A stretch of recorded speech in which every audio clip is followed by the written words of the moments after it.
ශ්‍රී ලංකාවේ පැරණි වෛද්‍ය ක්‍රම පිළිබඳව කතා කරද්දී ක්‍රිස්තුපූර්ව 4 වෙනි සියවස තරම් ඈතට දිව යන සංවිධානාත්මක සෞඛ්‍ය සේවයක් පිළිබඳ තොරතුරු අපිට හම්බ වෙනවා.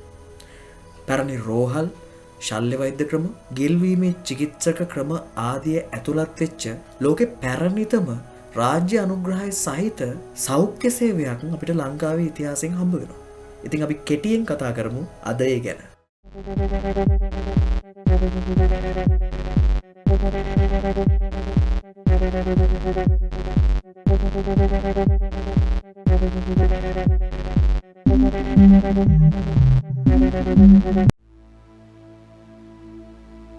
නවවෙනි සියවසේදී දෙවන සේන රජතුමා විසින් ඉදිකරන්නට යෙදුණු මිහින්තලේ රෝහල ගැන විශේෂ තොරතුරක් අපිට ලැබෙනවා.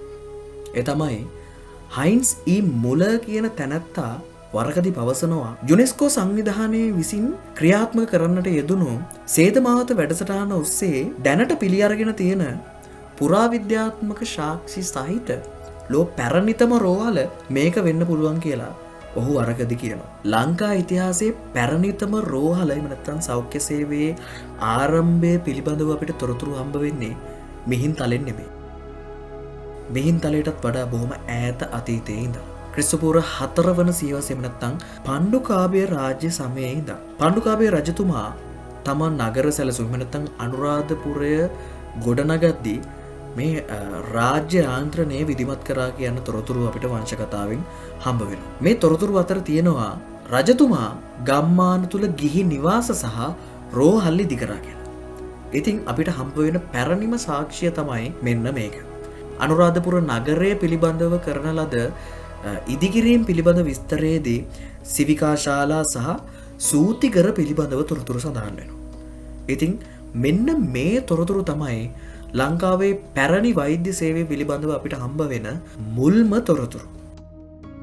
ලංකාවේ වෛද්‍ය ඉතිහාසය තුළ පැහැදිලි සන්ධිස්ථානයක් විදිහට අපිට සඳහන් කරන්න පුළුවන් කාලයක් තමයි බුද්ධදාස රාජ්‍ය කාලය. මේ රජතුමා දක්ෂ වෛද්‍යවරයෙක් බවට තොරතුරු ශිලාලේඛනවල සඳහන් වෙනවා. ශිලාලේඛනවල මොහු වෙජ්ජ එහෙම නැත්නම් වෛද්‍ය රජ ලෙස හඳුන්වලා තියෙනවා. ඒ වගේම මොහු ශල්‍ය වෛද්‍ය සැත්කම් කරා. ඒ වගේම බොහොම අසාධ්‍ය මට්ටමේ හිටපු රෝගීන් සුව කරා කියන තොරතුරු අපිට මූලාශ්‍ර වාර්තා කරලා තියෙනවා.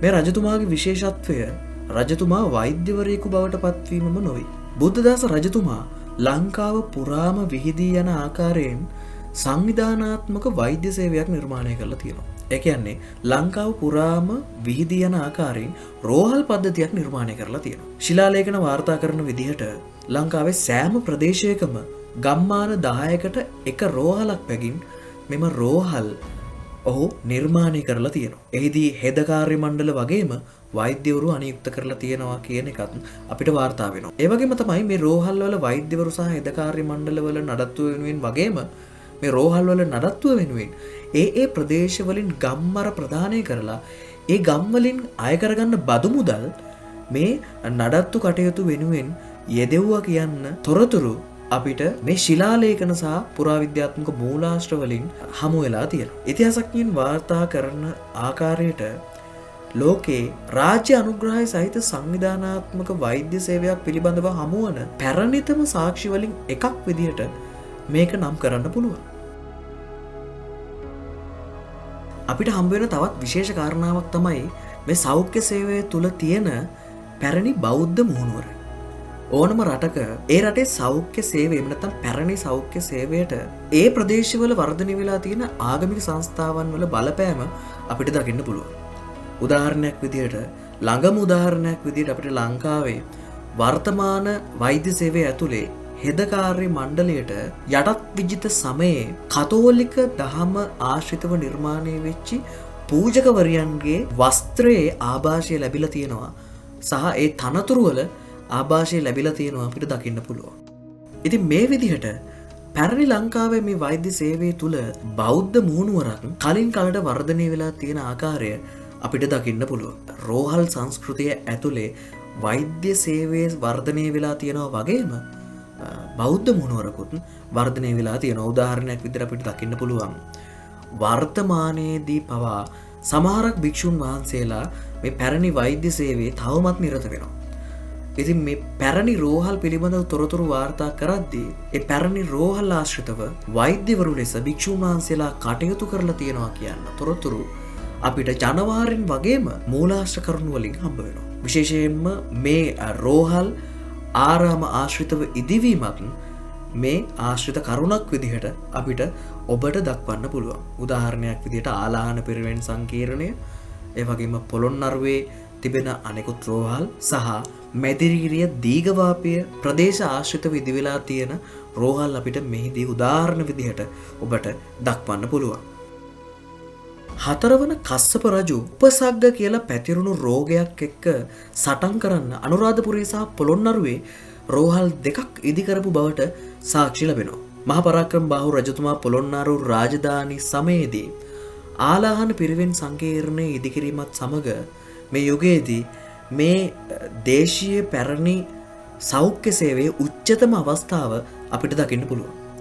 පොළොන්නරු රාජධානී බිඳවැටීමත් සමග මේ රෝහල් සංස්කෘතිය ප්‍රධාන නගරවලට පමණක් සීමා වෙනවා. ඇතිවෙන යුද ගැටුම් සහ විශේෂයෙන්ම බෞද්ධ විහාරස්ථාන සහ ආරාමාශ්‍රිත බිඳවැටීම, ඒ වගේම සංස්කෘතිකමය බිඳවැටීම සහ රාජ්‍ය බිඳවැටීම් එක්ක මේ රෝහල් සංස්කෘතිය පොළොන්නරු රාජධානියෙන් පසුව බිඳවැටෙමින් යන ආකාරය අපිට ඉතිහාසයේ විශ්ලේෂණය කරද්දී හොඳින්ම දකින්න ලැබෙන කාරණයක්.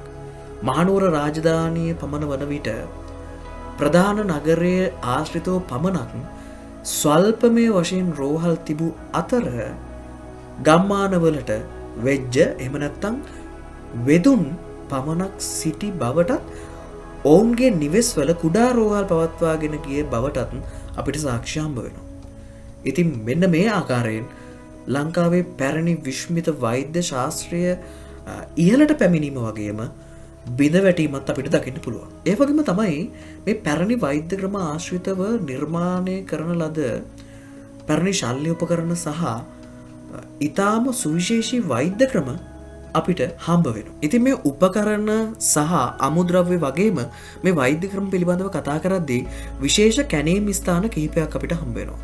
ඒ අතරින් සුවිශේෂීම ස්ථානයක් විදිහට පොළොන්නරුවේ ආලාහන පිරිවෙන් සංකීර්ණය හඳුන්වන්න පුළුවන්. මැහුම් කටු, ඒ වගේම ඖෂධ ඇඹුරුම්ගල් සහ සකස් කරගන්න ලද ඖෂධ ගබඩා කිරීම සඳහා නිර්මාණය කරපු සෙරමික් පෙට්ටගම් කැණීම් වලදී පුරාවිද්‍යාඥයින් සොයාගෙන තියෙනවා.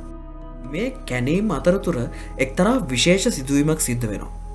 ඒ තමයි පොළොන්නරුව ආශ්‍රිතව කරන ලද කැණීමකින් පර්සියාවේ නිෂ්පාදිත නිල් වීදුරු කුප්පි දෙකක් පුරාවිද්‍යාඥයින් සොයාගන්න. මේක ඉතාම විශේෂ අවස්ථා. ලංකාවේ පැරණි වෛද්‍ය ශාස්ත්‍රය තුළ විදේශ සම්බන්ධතා තිබූ බවට පුරාවිද්‍යාඥයින් මේ අනුව තහවුරු කරනවා.